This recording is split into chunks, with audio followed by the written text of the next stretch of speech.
love to. So I'm Kylie Baker. I'm an emergency physician at Ipswich Hospital, where I've been trying to get ultrasound right for about 20, 30 years now. And Sam asked me to talk a little bit about some of the actual CPR scans that I've done over the years. And I, of course, jumped at the chance because this is one of my favorite echo tutorials in the world. And I do want to hijack the space just to say a shout out to some of your asynchronous fans, and that's Shagan, Kian and Jeff, who follow this from all around the world. And we're talking about CPR and beyond, and I hope I haven't given you the wrong thought. We don't do ECMO here. I won't be able to talk about ECMO, but I can talk about some of the things that happen in the scary times after return of spontaneous circulation. If we're going to set paradigm or set limits for this procedure, I would like to say that I want you to keep these three things in the front of your mind: respect, minimalism, and opportunity cost. So when we talk about respect, I think the late Dr. John Hines put it beautifully when he's talking about emergency department thoracotomy. He said, are your intentions honorable? And I think it's really vital to keep that in the front of your mind. We're not doing this as cowboys who want bragging rights. We're doing this because we honestly think that we can help. And if we honestly think we can't help, we should not be doing this. The second thing is to say this is one of those particular evidence poor zones. At the moment, POCUS practitioners, us evangelists, believe that point of care ultrasound will save the world. And I don't think that we've really hit the big time until the non-evangelists start to take on board. Now, back in 2020, there was a systematic review by ILCOR on the use of point of care ultrasound to determine cardiac standstill. And it's been much referenced, much fought over. And I think it's a very valid point of view. The concerns that ILCOR talk about are that POCUS has been shown to increase the time off the chest during CPR. ILCOR point out that our definitions of cardiac standstill are still not formulated. And most importantly, I think that there's a real outcome bias in that if we say, look, hey, there's no cardiac movement, people are more likely to abandon CPR and vice versa. And so I think it's always very wise to take into account what the opposition says. The most important thing that ILCOR came up with last year is that we must not use POCUS alone to prognosticate in a CPR. Now, the ERC guidelines this year have, I think, relied heavily on the ILCOR guidelines and quote it all the time, reference it all the time. And their summary of the ILCOR guidelines is this. And I think if you're answering an exam, these would be very good leading phrases. I don't know, Sam, dig in on this if you agree or disagree. Only skilled operators should use intra-arrest point of care POCUS. It must not increase the time off the chest. It may be useful to diagnose treatable causes. Right ventricular dilatation in isolation during cardiac arrest should not be used to diagnose massive PE. And do not use POCUS alone for assessing contractility of the myocardium as a sole indicator for terminating CPR. So the ERC has come up with a sort of a nice guideline, but must say point of care ultrasound is still in the small print. However, I am pleased that we've actually made it to the tables by now. It is going to be very much like the BMJ article on use of parachutes. It's going to be very, very hard to get an RCT on this because none of us who do POCUS are going to want to blind ourselves, and yet how can we do it? Anyway, let me start with a couple of cases. For 1 second, Kylie, can I just say that what you were just saying there about the ILCOR guidelines, we used that in one of the exams as the absolute, those were absolute tick boxes in the exam, what you had to remember when we were writing about CPR. So it's really important to know those for the exam as well. Yep, cool. Okay, so this is what it's really like in a small hospital. This is a young man from an MVA who was entrapped for 30 minutes under the car, halfway out the window. He was pulseless on extrication. It was literally just at the road of one of the hospitals, so they scoop and run and come directly to us. Now, of course, the very first question to ask is, does your institute perform CPR and trauma arrest? Anyone? Lewis, do you do CPR? I refuse to run a CPR without ultrasound. Yeah, okay, all right. I like that. I'll have that one. We've got 3 minutes to get ready, and it's not beautiful. If you imagine the patient is going to be here, I mean, I would like pole position at the right shoulder, but I have to concede that the airway doctors are probably more important than I am, and they will have an airway trolley. I have to admit the monitor's probably going to move me down. Now, this is CPR at our hospital because we're not a tertiary trauma centre, so we will be doing CPR on a trauma arrest. We'll also probably be putting in cannulas and doing finger thoracostomy, so I don't get either position at the chest. The defibrillator is going to be within reach, unfortunately, and the procedure trolley nearby. So I don't get that hip. I would like to have the right hip, but I've probably got to give that to the pelvic binder and maybe someone putting in a femoral line. So if I'm really lucky, I get to stand by the patient's right knee. Now, neither can I look directly at my ultrasound because, as you see, it won't fit on top of the pelvic binder person. So we'll be doing scanning looking over your shoulder, unless you've got one of those fancy handhelds. Now, don't forget, this is complicated by the fact that someone will have put on defibrillator pads and sticky dots, which I fight with all the time, that will have lines and cords, at least 3 from the airway, very likely blood. And so this becomes really a danger zone. It's not like we're welcomed as we're going to fix the world. You've literally got to elbow and fight your way in. I think this is where minimalism comes into account. You've got perhaps 10 seconds and you've got 10 words. And so any of the reporting I'm going to ask you folk to do on these pictures will be 10 seconds and 10 words. And the most important message from the entire talk today, above all, is check your video settings. If you don't know whether you're on retrospective or prospective save, you're going to crash and burn. It's also nice to increase the save time 6 to 10 seconds, but of course, if you leave it at 6 to 10 seconds, you'll chew up your hard drive in a week's time if you don't fix it. So this is our first view. We get the hand ready and we have a look. You can already tell 2 things from this picture. Lewis, can you tell me 2 things from this picture? Yeah, sure. So from this intra CPR sub 10 words, mate, 10 words. hostel, I'm warming up to it, Kylie. Normal LV size, normal RV size, good cardiac compression. Good, okay, but unfortunately that wasn't the patient. I was just teasing you. This was actually what we saw on that patient. Sid, 10 words. No tamponade.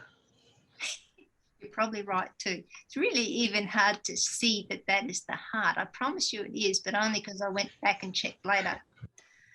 Okay, now the money shot. Who then looks for pneumothorax in R2, or the sort of the right anterior section? It looks like there's no sliding here, but this is actually not much of a picture because we already had a finger thoracostomy in this side and the other side. So naturally there will be a pneumothorax here. And if there are any blood, so it will probably be dribbling out the hole. So in fact, looking at the right lung base at this point probably doesn't win us any money. However, there's one concerning abnormality that you can see in this picture. Who hasn't had anything to say? Hatem, can you see anything that you don't like about this picture? I think what's important here is looks like there's a basal consolidation in the lung. There could be. And even this is actually the lung, sort of the midfield. The other thing that I don't like about this is I think there's gas in the liver quite a bit. Anyway, we'll keep going because it's all messy, isn't it? This is the right upper quadrant. And believe me, you can do some sort of fast scan during CPR. Doesn't look like much, and most of the reason we do this is to make sure that we know where the window is when we get a chance. See how we can slow it down and have a better look. And of course, I've got a cardiology orientation. There we go. Now, I'm not going to be showing you any positive fasts here because that's another talk, but at least I want to show you where to look for the free fluid. It tracks halfway down in front of the kidney, between the liver and the kidney, but not to the top end. Important to remember. This is the left upper quadrant. Again, probably somewhat effective CPR.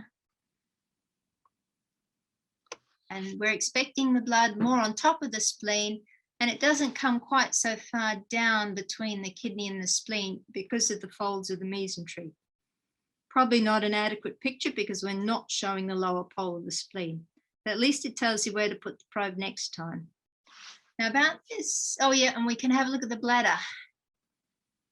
Yeah, probably effective CPR. Now don't forget we're looking for blood to the top and to the sides, but we don't get any blood directly posteriorly. Why is that? Who would back to? Lewis, back to you. Any idea why there's no blood directly posteriorly? Well, I assume because there's no blood there, the bladder's full, so you've got a good acoustic window, and it looks like that might be prostate behind. Yep, perfect. And yeah, I can't see any blood there. And you never will, because the prostate and the cervix is retroperitoneal. So you don't look behind the bladder, you look in front of it and to the side of it. But if you see something directly below the bladder, it's probably going to be in the rectum. As you look for anything that's a triangular shape, that's usually abnormal. Yes, pointy, exactly, with pointy edges. Now this is our pulse check number 2. Sid, 10 words, 10 seconds. Subcostal view looks like there's some kind of, let me just find out my 10 words. You can have less. Agonal beating, agonal rhythm. Yeah, well, dreadful. I think dreadful. Awful would be good. I think that's me moving my hand rather than any cardiac movement whatsoever. Transcranial. So who has a look in the brain? Anybody? Okay. No. Yeah, I do it routinely. This is new stuff and hot topic, and very easy with the cardiac probe, by the way. That's the probe of choice, and possible in 80% of people. And what we're looking for is the cerebral peduncles here. We can't tell too much about it, but we use that as a marker for the third ventricle, and we can measure between the third ventricle and the skull table to see if there's any major midline shift or space occupying lesions. Now, none in this one, but I will say that there's some very, very concerning white artifact down sort of in 5 o'clock direction, which is either going to be base of skull fracture or free gas. So, comments, was this a valuable contribution to this patient's care? Hatem, what do you think? I think definitely yes. So it ruled out any major cardiac components for the cardiac arrest. At least there is no RV compromise or dilation. There is no pericardial tamponade. It had a quick look on the abdomen with negative fast scan, no pneumothoraces, and possibly base of skull fracture. So definitely it had within the CPR and had to identify the main injuries. Excellent. So even though it's a negative scan, it has probably set people's minds at rest that it wasn't something that we could fix. And in fact, we didn't fix. Now, of course, we're all looking for this one. Sam asked me to put as many pictures in as I could. 10 words, Hatton. Oh, it's supposed to be still going. If it were this wasn't it, but this is another one. So this pericardial rupture, cardiac rupture with pericardial tamponade from subcostal window. Beautiful. In fact, here's the same one from the apical 4. You can even see the defect coming in. Now, how about this one? This one's a different case. Me as well, or? Yeah, no, back to Sid. Yeah, same. There is a big pericardial effusion, looks like tamponade because there's a collapse of the RV free wall. And there's something really odd about this picture. And you really got to look at it for a little while before I think the dissonance sets in. There's something that you don't expect in this picture. IVC is collapsing. Yeah, exactly. Why should the IVC, how can the IVC be collapsing if we're going to call it a tamponade? There's a CPR going on, that's why. No, this one's not with CPR yet. Look, I don't know the answer, but here's another picture. And I've always wondered secretly in my heart if she'd actually ruptured the apex of the right ventricle. You watch how we've got this sort of almost wave-like movement up the free wall of the right ventricle. So I don't know if it's one of, I think Sam was talking about a couple of weeks ago, one of those low volume pseudo-tamponades. Is that a possibility, Sam? Yeah, I would have thought absolutely, especially this is a trauma patient, is it? This is a patient who was 3 weeks post mitral valve replacement, came in peri-arrest and then arrested. Under my first small IVC, you've got to be hypovolemic from something, right? Yeah, and he wasn't losing it anywhere else. Yeah. Okay, now, just for interest's sake, I've put in how hard it is to see that needle.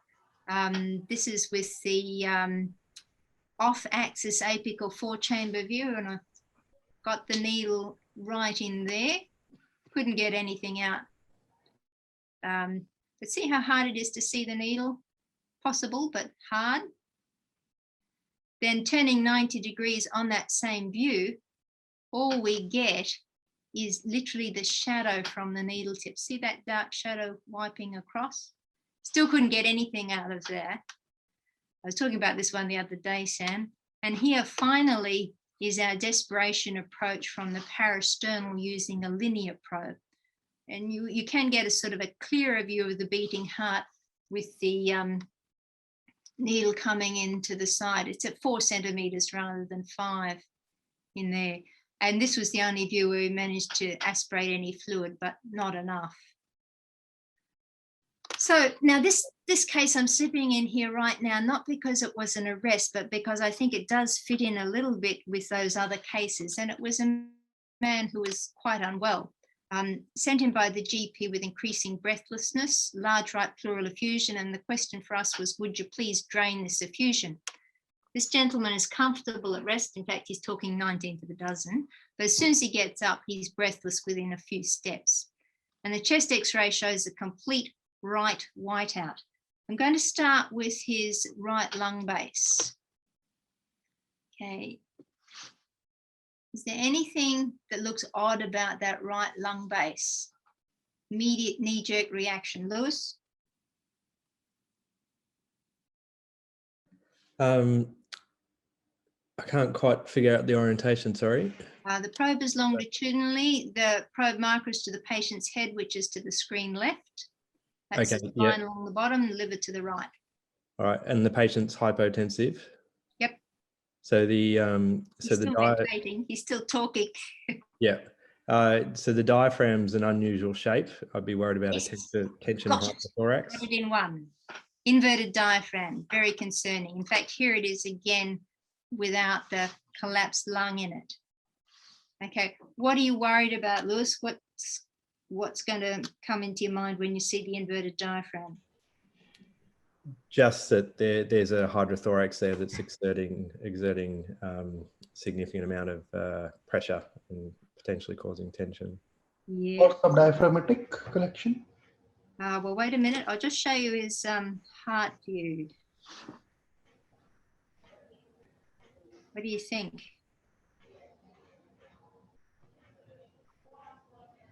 Yeah. So that looks like there's RV free wall collapse. There's no ECG, but Yeah, no ECG. No, this is emergency department. and that it's a little bit hard to tell where that fluid lies, but it's probably not pericardial. Yeah, that's right. Let me show you. This is the closest I could get to a 4-chamber view. And although I don't have ECGs, I do sometimes cheat by running through very slowly and watching the valves opening and closing. So there's the mitral valve open, mitral valve close. Tricuspid open, tricuspid close. So summary, and just to, it did have a picture of his IVC, which is my go-to view in these cases. Yeah. What do you think? Yeah, so you can see that there's a pericardial effusion there clearly now. So that looks like tamponade. Low pressure tamponade is definitely a thing, and you know, if the pericardial pressure is higher than the intracardiac pressures, then you can get it no matter what the IVC looks like. Yeah. Where would you put your needle? So usually subxiphoid. I have not tried the apical approach yet, but I usually have it subxiphoid and try and image it from the apex. Anyone have any other thoughts? Just thinking that the off-axis apical view looked pretty good. Mm-hmm. Can I suggest something that would be easier and safer, particularly for those of us who don't do this very often, is why don't we drain the pleural effusion first and see what change that makes, because we're less likely to stuff up and it's a bigger target. Yeah, it's got me in trouble not doing that before. Yeah. Draining the pleural effusion, thinking I was somewhere I wasn't. It's a good idea. Yeah, actually, I remember you mentioned that. This is his CT. I put it in to show you. I just wonder how much of the low filling of the right ventricle was due to the mediastinal shift. Then I was expecting a bigger IVC.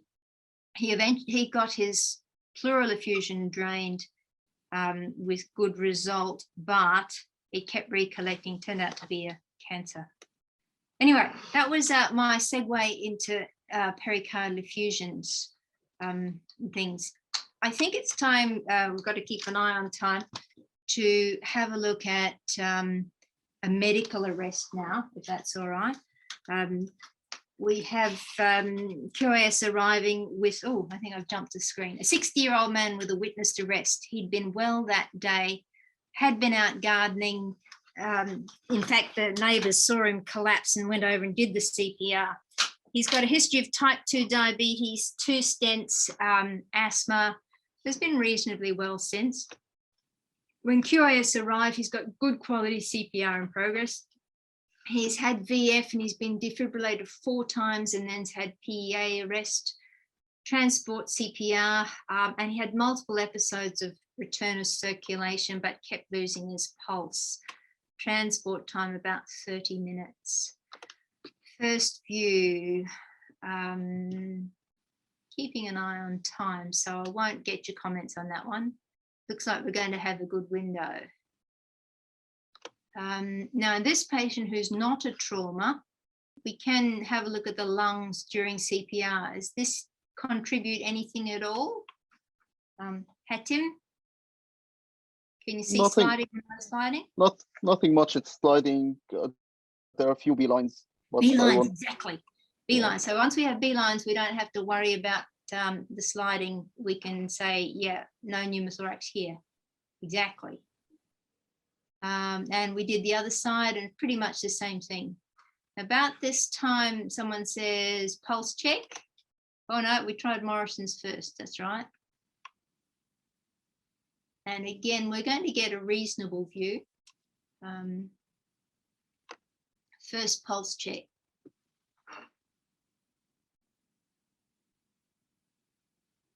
Okay, even 5 words for this one, Sid.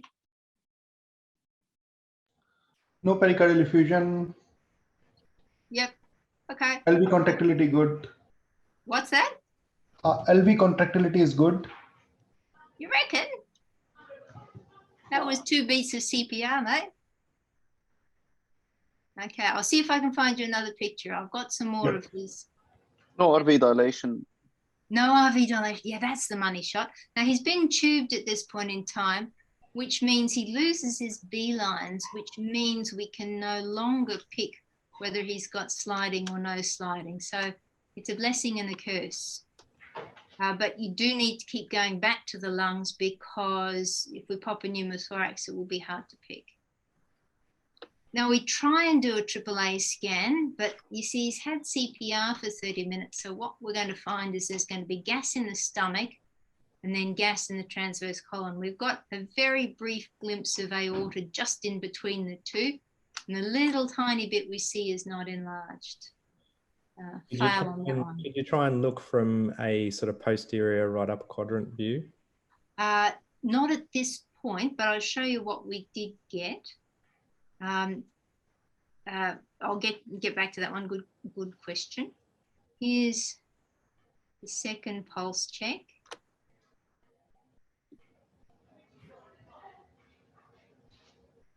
So obviously we're just starting to get some circulation back. That's potentially a perfusable rhythm. So CPR pauses. Here's where we managed to see a little bit of the top end of the aorta.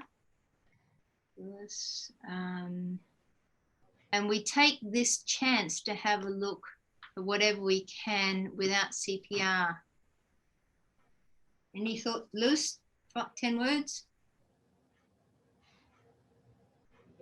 Sorry, so not CPR? Yep, not CPR. So it looks like the LV walls are very thick. Mm-hmm. It looks like the ejection fraction is severely reduced. Mm-hmm. Maybe a little bit less than that, because the mitral valve is moving well, and it looks like the RV is normal size, and it looks like there's a small pericardial effusion anteriorly. Mm-hmm. Okay, keep that in mind. It becomes important later. Sure. Okay. And here's another view, just turning on it. Is there any point in doing this view? Is there any value from this view?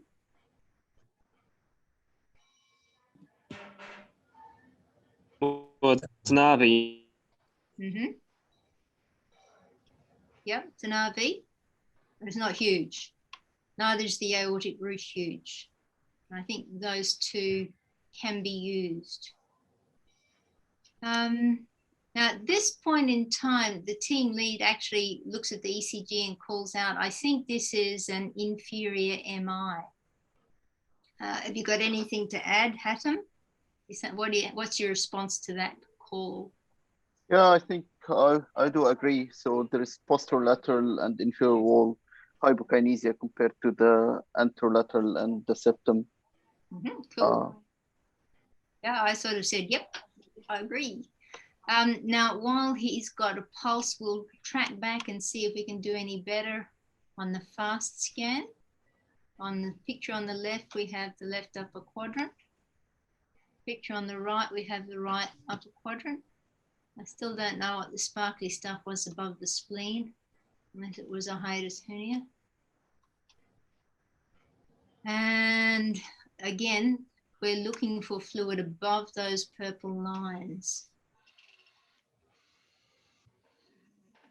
Quick look at his brain. Now, again, when we can see the cerebral peduncles as clearly as that, in a healthy person, I'm actually expecting to see at least a glimpse of the circle of Willis or the middle cerebral artery. So the fact that there's no even flash of vascular flow is certainly very worrying. We then put the probe on the temporal region on the other side to look from the other side, and we've got only that tiny flash in the top left corner, which could be imagination. it is about where the middle cerebral artery goes. It's very worrying that it's biphasic, sort of blue, then red, then blue, then red. But again, if you compare, one of these is shot from the right side and one is shot from the left side. So there's no obvious gross midline shift. Now, right about this point, the team leader says, shall we lyse this patient going on the basis of ECG? Who's in favor of lysis? Or who's against lysis? I'd be against this. Mm-hmm. So Yep. this patient requires an urgent CT brain first before consideration of lysis. Okay, yep. Who else? Sam, you put your hand up. Was that a yes or a no? No, I wouldn't lyse this patient. I don't think you can lyse based on the criteria we've got. And I know we thought maybe the inferior or the infralateral wall was hypokinetic, but I think it's a big call on, you know, on images like we've got. Mm. So I think you've got to have a really good indication for lysis, and I didn't think we'd seen it yet. Mm-hmm. Yeah. Anyone else? So could you bring us up to date with what's happening with the actual patient? Like, is we still doing CPR, or do they have a spontaneous cardiac output? Right at this point now, he's got a cardiac output. And how good is it, or how bad is it? Very poor. It's just a palpable carotid pulse. Somebody's making interesting noises. It's not me. Yeah, that's okay. I must say, at our hospital, being a hospital without any on-site angiography or cardiac surgery, then we do lyse based on ECG criteria, not based on what we see on the ultrasound. But if we have an arrest with a potential ST segment elevation, we will try intra-arrest lysis. Is that fair? Sorry, I'm just got my head over my shoulders. Some of the other consultants here. What do you reckon, Christine? Intra-arrest lysis mainly in the clinical suspicion of PE would be my experience here, rather than thought of an MI. MI. Yeah, I guess what I'm mostly trying to show with the pictures, or ask with the pictures, is do you see any contraindication to lysis? I mean, Sid or Hatim mentioned that he thought there was a pericardial effusion there, and that would be a contraindication to lysis. If we had a big aortic root, we'd be concerned about lysis. In any case, and it wasn't particularly my decision, but the team leader did decide to lyse the patient. This is our next pulse check. This is in spite of catecholamines.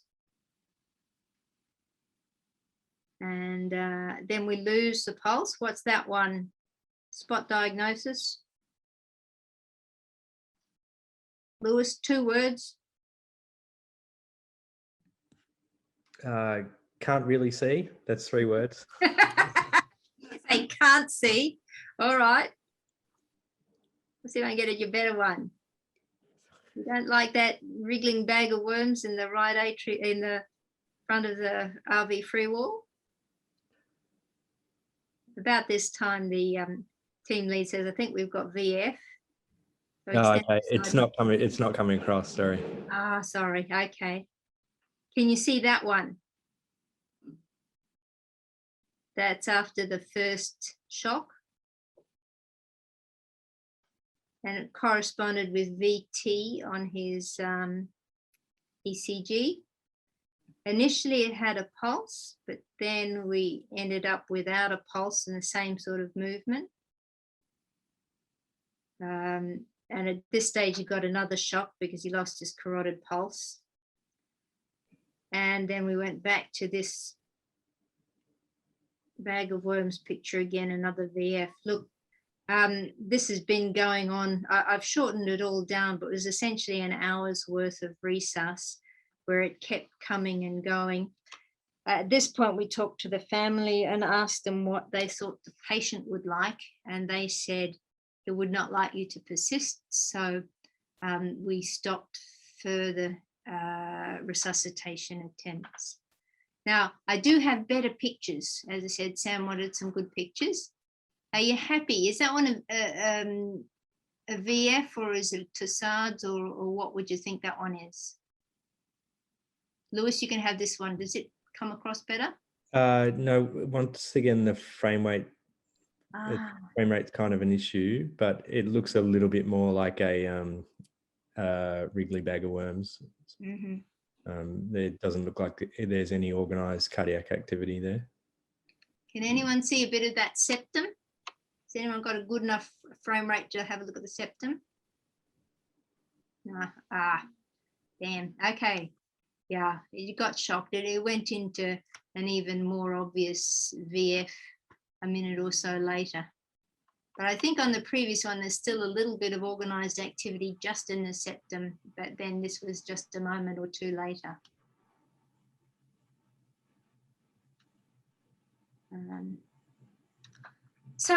I did talk about arrest and beyond, and I think someone mentioned very much that this is the scary time when you do get return of spontaneous circulation, that you all relax and actually things can go wrong. So I want to talk a little bit about what to do after you get return of spontaneous circulation and the things to look out for. So this is a middle-aged man with a cardiac arrest. He collapsed at his care facility. He's got severe intellectual impairment, cause unknown, got resuscitated by QAS, tubed, lined, and investigated in the ED. This is his chest x-ray, so you know I'm not pulling your furfies. Certainly his endotracheal tube's not very far down. And he's referred to ICU. And at this point in time, I'm in ICU doing 2 weeks of observation. So I get to collect him when he comes up to ICU.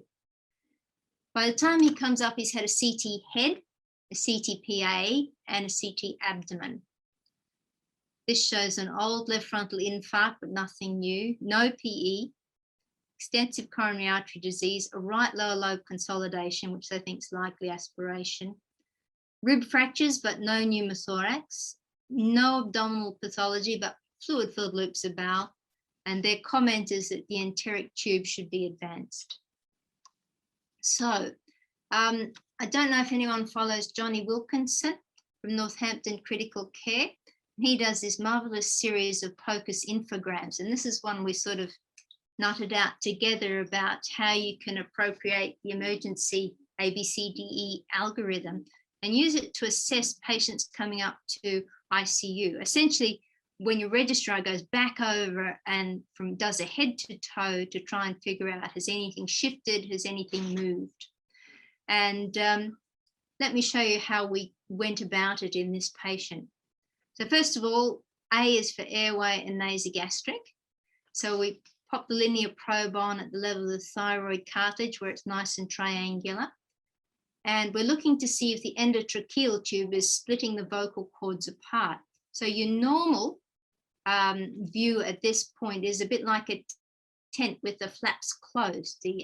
If there's no tube poking through the flaps, they lie down like that. Whereas if we have an endotracheal tube stuffed between them, it looks more like this. And I think you can probably see it on this case. The reason we do it here is that anywhere else in the trachea, the round anterior surface of the trachea looks just like the tube, and it doesn't help at all. There's just, can you guys see my mouse or not? There's just a little bit of anterior surface there. We can also look for the nasogastric tube just a little bit to the left, and it causes, when it's got air in it, a shadow that obscures the deep field.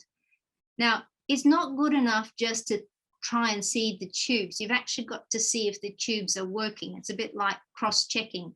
So what we do is we look and see if the nasogastric tube is draining the stomach. And as you can see on the picture on the right, it's not actually emptying the stomach at all. We've got still quite large fluid there under the liver. When we move to B in breathing, we want to check if the endotracheal tube is actually ventilating the lungs. So we look at the high point on the right, And we look at the high point on the left to see if there's sliding. Is anyone upset about this picture? Might be a frame rate thing too. Is there a lung point on the left? There surely is. Yeah. Oh, right, on the right. Have a look. There it is. Oh, yeah, left of our screen. Sorry, I'm Katie's left right. image. Yeah, you're right. Yeah, yeah. So yes, we had a lung point. Now, at this point, which was completely unexpected since we'd had a normal chest X-ray and normal CT, we dived in and got the emergency portable ultrasound, and this had happened in the interim. So, of course, we didn't continue with the screening protocol. He went and got an urgent intercostal catheter in, and then went back to the ultrasound. CS for circulation. Unfortunately, he still had his defib pads on, so I couldn't move the probe any further around the chest. I promise I would have. And the IVC. Can someone comment on these two? 10 words, 10 seconds. There's something in the RV. What? I don't know. It's not, what do you think? Oh, yeah. I don't know what it was, Sam. Just must be an artifact. Yeah. Well, it looks like RV wall, free wall is thick with a moderator band. Mm. And otherwise the IVC is very small from the window that I can see here, which is collapsing as well, but I would like to get a better view of the IVC. There's biatrial dilation more on the right side. That's quite obvious. On the left side, on the right side of the screen, I can't appreciate what sort of view is this one, but I can see. This is me with general sonographer views again. So the patient head is to the screen left, the patient toes to the screen right. I think that IVC is not collapsing terribly well, which of course we don't expect in positive pressure ventilation, but we do expect like 10% collapse maybe during expiration. So it's a pretty plump IVC really, but it's definitely perfusing. I mean, I'm not going for the fine detail here. Now this is what a lot better. This is the sort of picture we're expecting to see in a perfused brain. This is middle cerebral. Actually, it might be circle of Willis. Now, please. Normal flow. Yeah, sonographers don't get too upset. I promise that I'm not measuring velocities when I do these, so we don't have to get the perfect angle, but we're simply looking for the flow pattern in the middle cerebral arteries, the picture on the right, to see if we have a low resistance flow pattern, which we do. We've got good flow continuing through diastole. And what this suggests is that we're not under great pressure intracerebrally. Now, I'm not going to try and guess intracerebral pressure from TCD, but I do use it to prompt myself to use more neurocritical care measures if it's gone off or going to baseline. There's a lot of recent interest in transcranial Doppler simply as a screen. And these are two articles you might like to have a look at. I always like to get a pro and a con, not that Dr. Blanco is con, he's just a little bit more conservative than the rest of us. You'll also have heard about optic nerve sheath diameters and optic nerve elevation. I've certainly been following optic nerve sheath diameters for more than 12 years, and I find them overly sensitive. They're up in just about anyone who's had CPR or status epilepticus. Optic nerve elevation, though, on the right, screen right, that tiny little pimple sitting on top of the optic nerve, whoops, there it is. That is a more specific sign of raised intracerebral pressure and probably takes a few hours to develop. So when I go back over my old pictures, I do notice that one that's present in most of the true positives. So again, I'm not using these to make firm judgments, but I am using them to remind me to raise the head of the bed, to decompress the abdomen, and to, if I need to look at the PEEP. E in emergency is everything else. So it's worthwhile having a look at the gallbladder on the left because it's probably the 4th most common cause of covert sepsis. It's useful checking the bladder. This chap had a permanent IDC, and it's pretty annoying when you can still see the bladder around the IDC because it either means that the IDC is blocked or that his bladder is atonic. So if the staff report that he's got a low urine output, the first thing is going to be to check the catheter here. And if we're getting really fancy, and again, this was at the recent WinFocus conference. If you're getting really fancy and you want to know if we've got concerns for venous congestion or waterlogged solid organs, you might want to do some Dopplers in the kidney or the portal vein. This is called Vexus. It's still, what's the word, on the drawing board. But it can give you an idea of whether the patient needs to be de-resuscitated once they've got that big IVC. Last but not least, I think it's really valuable to look at the small bowel. This is actually a bit of jejunum, just caudal to the lower pole of the left kidney, a bit of aorta in the far field. And that segment of small bowel there is what we look at. We look to see if it's dilated or if it's peristalsing. Peristalsis is a sign of health, and to me, when it's not wriggling like a bag of sleepy worms, it's a sign that the body is not really perfusing the non-essential organs. If I do see it peristalsing like a bag of sleepy worms, then I'm a little bit more reassured. It's quite often that you see it sort of hypoechoic and still when you have catecholamines going. Both these sort of fine tunings have got some research behind them. The Vexus was started in Canada by these folk up here on the left. I admire them. I've seen them at work. They're actual clinicians who practice. One, Prof. Deneau is a cardiac anaesthetist. Philip Roller is an intensivist. So I trust what they say. I've seen them do it, and I know that they're very good at ultrasound. I like where this is going. I think it's going to be valuable. Regarding GIT ultrasound, I don't know any of these folk, but I've been doing it myself for several years, and completely independently, I've come up with pretty much the same sort of protocol. So I think there's very fair external validity in point of care ultrasound for gastrointestinal function. So do you think that we contributed to this patient's trajectory at all? Anyone? I think pretty much that's very consistent with the holistic approach that we have to do with the point of care ultrasound.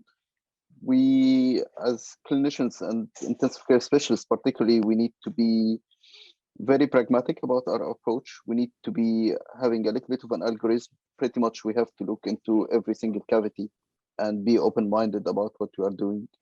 So I totally agree that for every single patient, there is a role for point of care ultrasound. And definitely you have to take it for the next step, not just to be obtaining the images and having the image acquisition, but to implement it as part of our management for every single patient. What do you think, Sam? Will you be my devil's advocate? I mean, you maybe excluded a few things there, but is it a bit like with POCUS though? I think you can, it's hard to exclude things, but you can say, if you see something, you can say it's in, but if you can't see something, you can't say it's out. Dead That right. makes sense. Dead So right. I don't know whether we did add a lot with that, I'll be honest, because I didn't think we saw any huge abnormalities, did we? Just, I'm trying to remember everything that we looked at there. Pneumothorax. Apart from the pneumothorax, sorry, of course. But So you say the point that- FGO was in the right spot, the NG was in the right spot.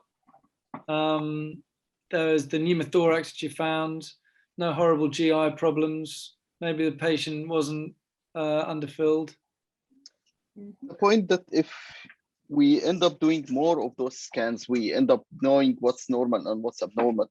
and that ends up with contribution to the management, maybe not particular for this patient, but on longer term, you would get the acquisition enough to help you manage many other patients. And again, the more you scan, the more you'd be surprised with the finding that you'll find. A lot of patients, on many occasions, you'll be surprised with like a calculus cholecystitis or aortic dissection, and all out of the blue moon without any expectations. But I say focus. I think it's easy to overreach sometimes, and it's easy to, you're not doing full studies. If we're trying to say if we can see the slow bag of worms looking for peristalsis in the small bowels or something, trying to say that therefore you don't have any bowel issues going on, no non-essential organ perfusion, which I like that term. But just looking in one view for one thing for a short period of time can't exclude something that you take a long time to do a full study for. I think we should be clinicians to start with, and it's part of your extension of your clinical examination. You can do a screening, and then after that, if you are concerned, you can do a further study, but at least the screening should be important.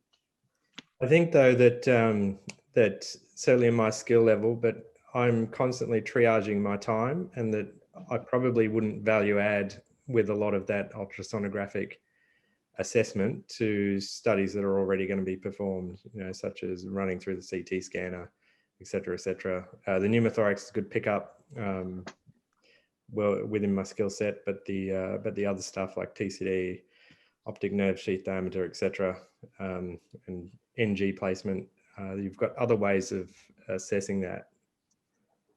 Devil's advocate. No, that's beautiful. And it really gets back to the parameters I said at the beginning. I didn't make the most of opportunity cost, but this is exactly what I meant by it. You've got to ask yourself, am I as a consultant better in charge of the probe, or should I be talking to the family, or should I be reading the chart? And this is a very difficult question. Got to be answered differently on each one. Look, Sam, we've got a couple more minutes. I've put a few vignettes up because I was aware that you wanted pictures. Do you want a couple more pictures? Yes, please. Okay, this is an out-of-hospital cardiac arrest, CPR en route, no return of spontaneous circulation, first pulse check. What do we suggest to the team lead?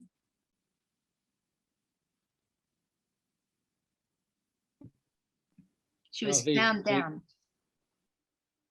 I mean, there seems to be very poor contraction of the heart, and the RV looks dilated, but.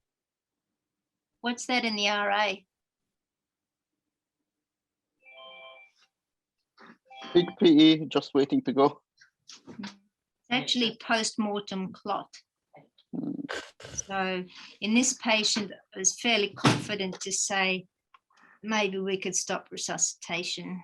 Nice. Yeah. Okay.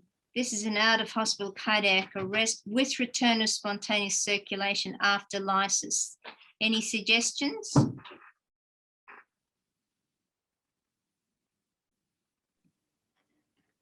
So this looks like there's a dilated RV RA. Mm-hmm. Maybe the integral septum's pushed over as well. And the RV free wall's not moving very well. So might have been a PE. If the patient's already been lysed and got ROSC, that would be consistent. Would you do any more? Is there anything else you can add?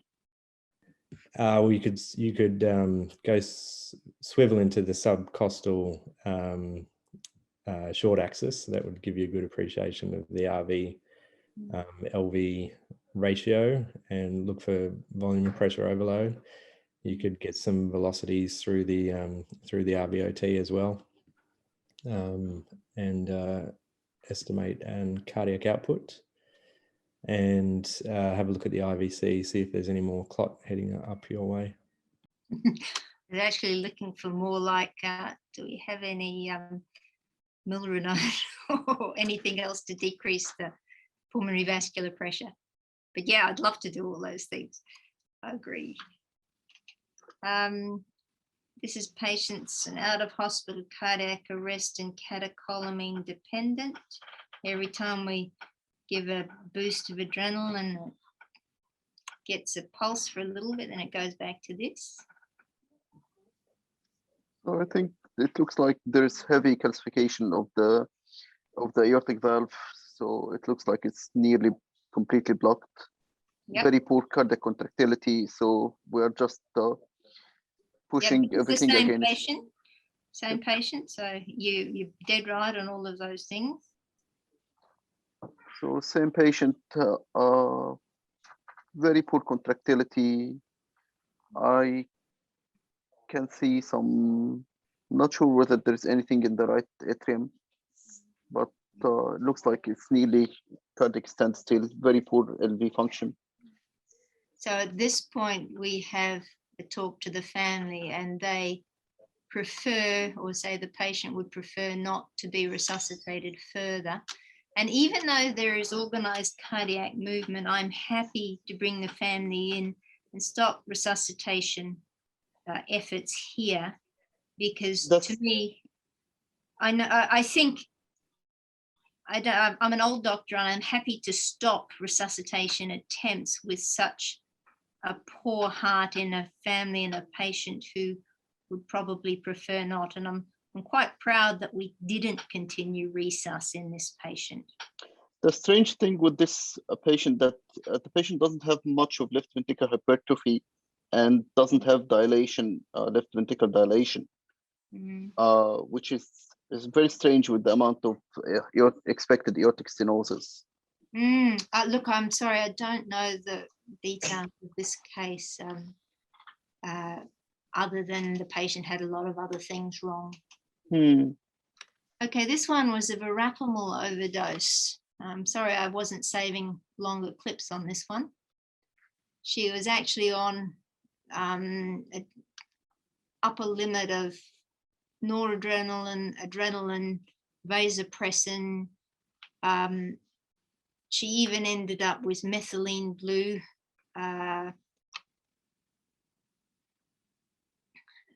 She was pale and shut down, really blue around her peripheries, but still lucid, still sitting up in ICU and talking. She didn't want to lie down. What would be your next management? Transvenous pacing. It's going pretty slow. Yeah, I know. I can't remember if she tried that. She was actually referred for ECMO and got better after ECMO. I don't know whether they tried transvenous pacing or not. Honestly, this was her apical 4. This was over the weekend, and we had no formal echocardiography at all, no cardiologist. The poor intensivists were dealing with this by themselves, basically blind. Okay, out of hospital cardiac arrest. Oh, I can't remember what this one was. Oh yeah, this is a person who got lots of CPR. I have to finish soon. Tell me when I have to finish, Sam.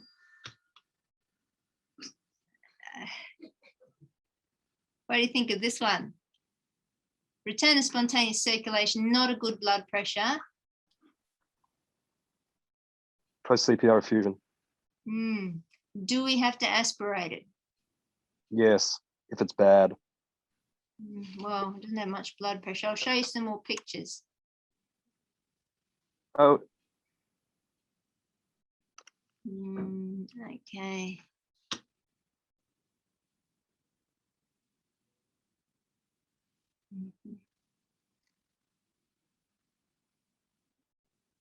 For myself, I actually thought it might be a traumatic effusion, but we got an urgent echocardiography in, and the formal echocardiography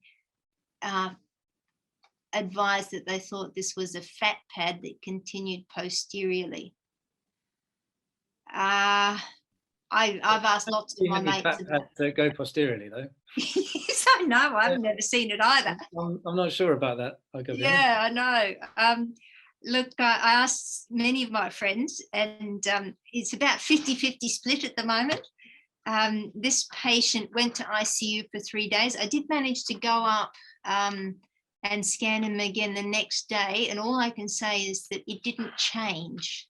It was still there. And I still don't know what this artifact is at sort of 2 o'clock, which is present in both the sort of the LV focused R4 chamber and this one. But again, this patient was essentially just palliated in ICU, so nobody investigated further as to whether that was effusion or not. Frankly, looking at the regional wall motion problems in that heart, I'm not sure how much aspirating would have added to the outcome, improved the outcome. And the last one, a patient with PE and rapid AF. There's a large clot burden, but the respiratory physicians tell us we're not to lyse the patient. The cardiologists say, chill man, let it get to 160 and start some DIG. And we have to look after the patient for 5 or 6 hours and we're terrified. And the ED physicians are saying, oh, maybe we should lyse, maybe we should lyse, maybe we should lyse. Sorry about the crappy IVC view. This is all I got. So anyone want to lyse or not to lyse, yes or no? I won't lyse based on that. Excellent. Why not? So RV size doesn't particularly look very dilated. RV function looks reasonably well. IVC was not particularly very dilated. Yes, exactly. And so although some of my colleagues were very keen to lyse, I stood my ground and said exactly what you said. And the patient got better with the digoxin. And so I'm not scared of heart rates of 160 anymore.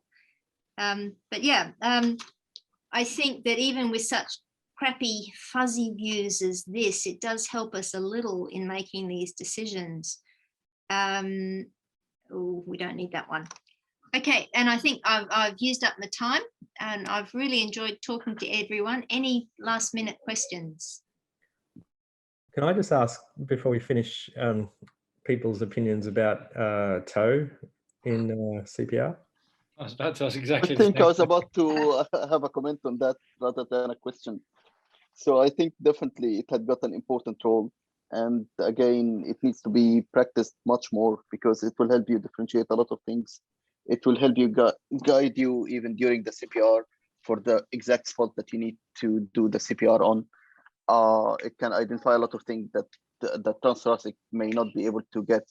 And as well, it won't occupy any space. As long as the patient is already intubated, you can just pass it. You don't need to be part of the surrounding crowd surrounding the patient.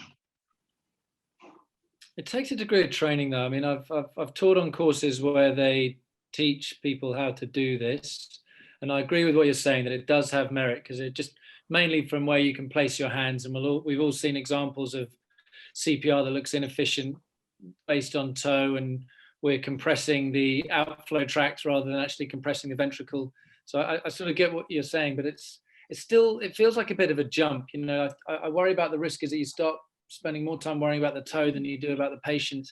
And at the end of the day, we just got to do CPR. And if you have good hand placement and you're focusing on that based on the guidelines, you know, But Sam, that would actually be handled if you had the ultrasonographer only does the ultrasound. It is not the team leader. Absolutely. It's just, I'm talking about the sort of the training to get to it, you know, having. I did it twice so far in ICU arrests, and one of them was actually beneficial because there was an aortic dissection that wasn't identified. I was still saying from a diagnostic point of view rather than from a procedure point of view. Yeah. I do think that's probably part of the strength of toe is that you get better pictures, you get more time to analyze, you can identify vascular causes like a dissection, and you can then guide the ongoing CPR. There was that little study that looked at LVOT obstruction in compressions that showed that was associated with worse outcomes. And anecdotally, people that I've spoken to who have done this use that as a guide to change hand position or mechanical CPR devices position in order to stop compressing the LVOT, and have seen an improvement in the end tidal. Maybe I think. Sorry. Oh no, I think. But yes, I completely agree with your concerns, because they're my concerns. Is that we would get distracted by the ultrasound. There's a fair bit of logistics that go into it. You need a very experienced operator. And yeah, that's what I was about to say. You've got to be proficient. Maybe say you've got to be highly skilled with TTE before you're starting to jump into emergency TOE. You know, just even sticking down the probe with CPR is hard. You know, you've just got to make sure you don't do more harm. I mean, just imagine if you could get someone back, but then you rip a hole in their aorta or something. Rip a hole in their esophagus. I think again, it may be taking the CPR one more step, especially if you are considering ECPR, because it will give you guidance for the wires as well. Yeah, but you only need TTE for that. The other thing that you have to look into account is the infrastructure required, because there's quite a deal to do with the sterilization of the probes too. It's getting better, but I agree. There's a lot of infrastructure with doing TOE and having them available to do for CPR. Yeah. I think probably we need to focus on storing images, finding it easy to take images and store them. Maybe we just need to work on that before adding into it. Yes, I totally agree with that one.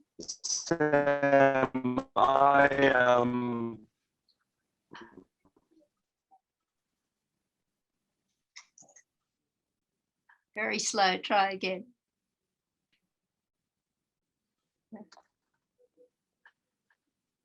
Okay, well, I feel like doing it 2 Ronnies and saying it's good night from me and it's good night from him. Okay, thank you so much. That was absolutely awesome. What an amazing group of cases. Thank you so much for doing that incredible talk. I'm very disappointed that you came in on your holidays to watch it, Sam. You should have better work-life balance. Wouldn't have missed it, but I'm sorry I was a couple of minutes late. Bye, everybody. Thank you so much. Thank you. If you learnt something, hit like and subscribe to our channel for more videos uploaded weekly. For bite-sized versions, follow us on Twitter @EchoNepean and check out the tutorials. Or head over to our websites for the latest hands-on courses. Links in the channel banner. And thanks for watching.